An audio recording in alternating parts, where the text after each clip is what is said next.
Have you ever wondered why some people seem to attract money effortlessly while others, no matter how hard they work, stay stuck in a cycle of debt and lack? We're told it's about education, luck, or being born into the right family. But the truth is much deeper and, frankly, a bit more uncomfortable. The real reason you aren't where you want to be financially isn't your boss, the economy, or your luck. It's the 3-pound organ sitting between your ears. Your brain has been programmed, but not for wealth. It's been programmed for survival, for comfort, and for the status quo. If you want to change your bank account, you first have to change your software. Today, we're going to look at exactly how to rip out the old, poverty-driven programming and replace it with a wealth-attracting system. This isn't about wishful thinking or manifesting without action. This is about neuroscience, psychology, and the brutal reality of how the rich actually think. Let's start with a reality check. Most of us grew up hearing things like money doesn't grow on trees, rich people are greedy, or we can't afford that. These aren't just phrases. They are lines of code written into your subconscious before you even knew how to count. By the time you were 7 years old, your financial blueprint was already set. You learned to see money as a scarce resource, something to be feared or hoarded, rather than a tool to be used. This is why, even when you get a raise, the money seems to disappear. Your brain is literally programmed to get rid of it because your subconscious comfort zone is set to broke. To reprogram your brain, you have to understand the scarcity versus abundance loop. A scarcity mindset is like a virus. It focuses on what is missing. It makes you play small. It makes you choose security over growth every single time. Wealthy people don't have better brains. They have better loops. They see opportunity where you see risk. They see a seed where you see a dollar. The first step in this reprogramming is what I call language auditing. Stop saying you can't afford things. When you say that, your brain shuts down.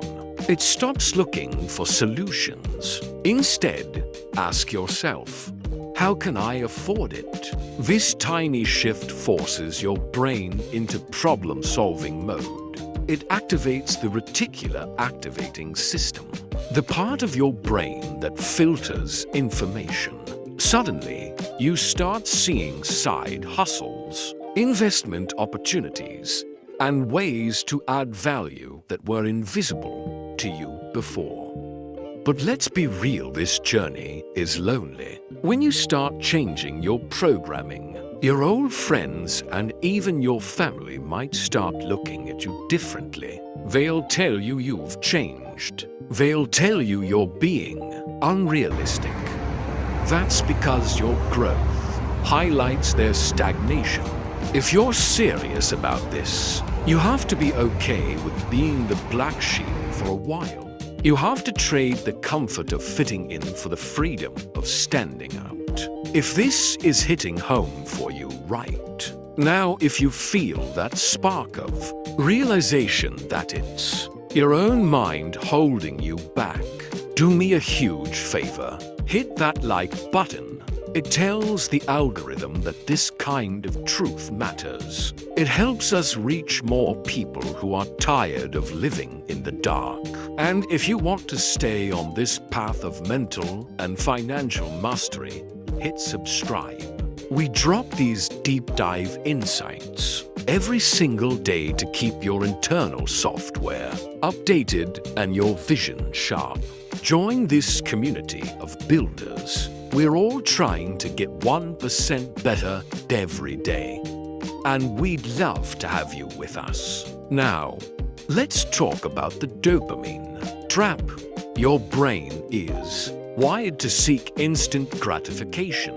That's why you buy that new gadget or those expensive shoes even when you know you should be investing. You're trading your future freedom for a 3-second hit of dopamine. Wealthy people have reprogrammed their reward system. They get their dopamine from seeing their portfolio grow, from closing a deal, or from learning a new skill.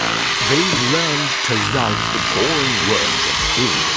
To compete, you have to delay your gratification. You have to learn to love the process more than the prize.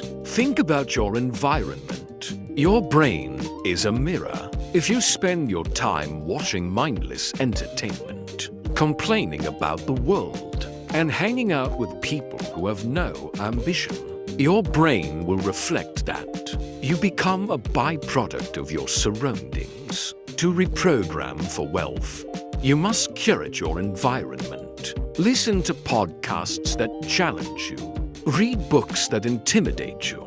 Surround yourself with people who talk about ideas and investments, not people and problems. You are the average of the 5 people you spend the most time with, but you are also the average of the 5 ideas you consume the most. Here is the most brutal truth. Most people will never be rich because they are addicted to their excuses. They find comfort in their victim status. It's easier to say the system is rigged than to admit you haven't put in the work to understand the system. Reprogramming your brain requires extreme ownership.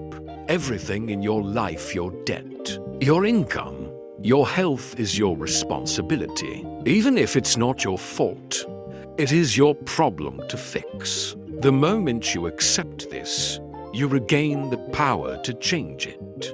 Money is a tool, not a monster. It's like a magnifying glass, it just makes you more of what you already are. If you're a good person, money allows you to do more good.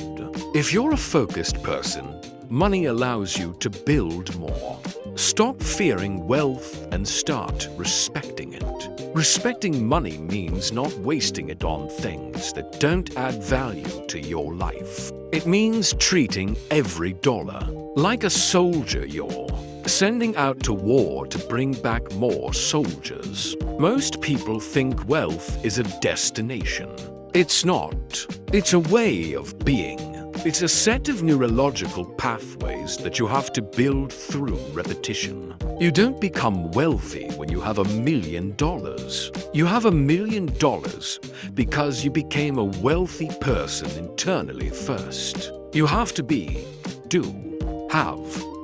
be the person who is disciplined. Do the things a disciplined person does. Only then will you have what a disciplined person has. Before we go, I want you to do something uncomfortable. I want you to be brutally honest with yourself. Go down to the comments right now and tell me, what is the one poverty thought you are killing today? Is it the belief that you're not smart enough?